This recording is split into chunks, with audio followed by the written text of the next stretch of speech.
जय श्री बालाजी प्रिय दर्शकों। आज बात करेंगे होलाष्टक के बारे में। क्या है होलाष्टक? होलाष्टक कब से प्रारंभ हो रहे हैं? होलाष्टक के अंदर क्या करना चाहिए, क्या नहीं करना चाहिए? इस होलाष्टक को अशुभ क्यों मानते हैं? आइए विस्तार से जानते हैं। होलाष्टक फाल्गुन शुक्ल पक्ष की अष्टमी तिथि से शुरू होकर फाल्गुन शुक्ल पक्ष पूर्णिमा तक रहते हैं, यानी होलिका दहन के साथ ही होलाष्टक समाप्त हो जाता है। अष्टमी तिथि से शुरू होने के कारण भी इसे होलाष्टक कहा जाता है। 8 दिन की अवधि होने के कारण भी इसे होलाष्टक कहा जाता है। पंचांग के अनुसार इस वर्ष से फाल्गुन माह के शुक्ल पक्ष की अष्टमी तिथि का प्रारंभ 16 मार्च को रात्रि 9:39 से होगा, जिसका समापन 17 मार्च को प्रातः 9:53 पर होगा। ऐसे में होलाष्टक 17 मार्च से लगेगा और 24 मार्च को समाप्त हो जाएगा। इसके बाद 25 मार्च को रंग वाली होली यानी धुलंडी मनाई जाएगी। होलाष्टकों को होलाष्टक के अंदर व्रत, दान पुण्य अच्छा समय माना गया है। इन दिनों में किए गए दान से जीवन के कष्टों से मुक्ति मिलती है।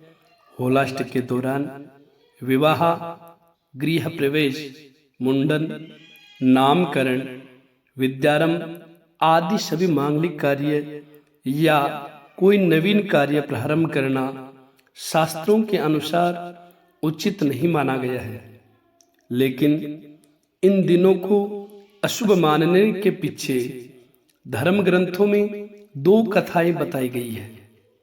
पहली कथा, भक्ति पर हुआ आघात। पौराणिक मान्यता के अनुसार भक्त प्रहलाद राक्षस कुल में जन्मे थे, परंतु वे भगवान श्री नारायण के अनन्य भक्त थे। उनके पिता हिरण्यकश्यप को उनकी ईश्वर भक्ति अच्छी नहीं लगती थी, इसलिए हिरण्यकश्यप ने प्रहलाद को अनेकों प्रकार के जघन्य कष्ट दिए। मान्यता है कि होली से पहले के 8 दिन यानी अष्टमी से पूर्णिमा तक प्रहलाद को बहुत अधिक यातनाएं दी गई थी। अंत में हिरण्यकश्यप की बहन होलिका ने प्रहलाद को लेकर अग्नि में प्रवेश किया, लेकिन प्रहलाद बच गए और वह स्वयं जल गई। अष्टमी से पूर्णिमा तक प्रहलाद को जघन्य कष्ट दिए गए जाने के कारण नवग्रह भी क्रोधित हो गए। ज्योतिषीय मान्यता के अनुसार अब भी अष्टमी से पूर्णिमा तक नवग्रह भी उग्र रूप लिए रहते हैं। यही वजह है कि इस अवधि में किए जाने वाले शुभ कार्यों में अमंगल होने की आशंका ज्यादा बनी रहती है। इन दिनों में व्यक्ति के निर्णय लेने की शक्ति भी कमजोर हो जाती है, इसलिए होलाष्टक में शुभ कार्यों की करने की मनाही होती है। दूसरा कारण शिव के क्रोध से हुए थे भस्म कामदेव।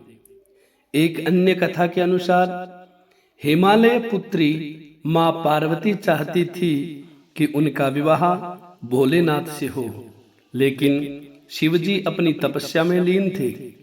देवताओं के अनुरोध पर कामदेव ने अपना प्रेम का पुष्प बाण चलाकर शिवजी की तपस्या को भंग कर दिया। इससे महादेव अत्यंत क्रोधित हो गए। उन्होंने अपने तीसरे नेत्र की ज्वाला से कामदेव को भस्म कर दिया। प्रेम के देवता कामदेव के भस्म होते ही सारी सृष्टि में शोक व्याप्त हो गया। अपने पति को पुनः जीवित करने के लिए रति ने अन्य देवी देवताओं सहित कामदेव से प्रार्थना की। प्रसन्न होकर अन्य देवी देवताओं से सहित महादेव से प्रार्थना की। प्रसन्न होकर भगवान भोले शंकर ने कामदेव को पुनर्जीवन का आशीर्वाद दिया। फाल्गुन शुक्ल अष्टमी को कामदेव भस्म हुए और 8 दिन पश्चात महादेव से रति को उनके पुनर्जीवन का आशीर्वाद प्राप्त हुआ। इन 8 दिनों में सारी सृष्टि शोक से व्याकुल रही थी। मान्यता है कि तभी से होलाष्टक के इन 8 दिनों में कोई भी शुभ कार्य संपन्न नहीं किए जाते हैं। प्रिय दर्शकों, अगर आप सभी को यह कथा अच्छी लगी हो तो आप इस वीडियो को ज़्यादा से ज़्यादा शेयर करें। हमारे से जुड़े रहने के लिए हमारे चैनल को जरूर सब्सक्राइब करें। लेटेस्ट अपडेट पाने के लिए बेल के आइकन को दबाएं। और हाँ प्रिय दर्शकों, सनातन धर्म में जितने भी व्रत त्योहार होते हैं उन सभी व्रत त्योहारों की कथा, उन सभी व्रत त्योहारों के मुहूर्त इस रामदूत स्टोर चैनल पर अपलोड किए जाते हैं। तो आप सभी से पुनः निवेदन करता हूं, आप हमारे से जुड़े रहने के लिए हमारे चैनल को जरूर सब्सक्राइब करें। जय श्री बालाजी, जय श्री राधे।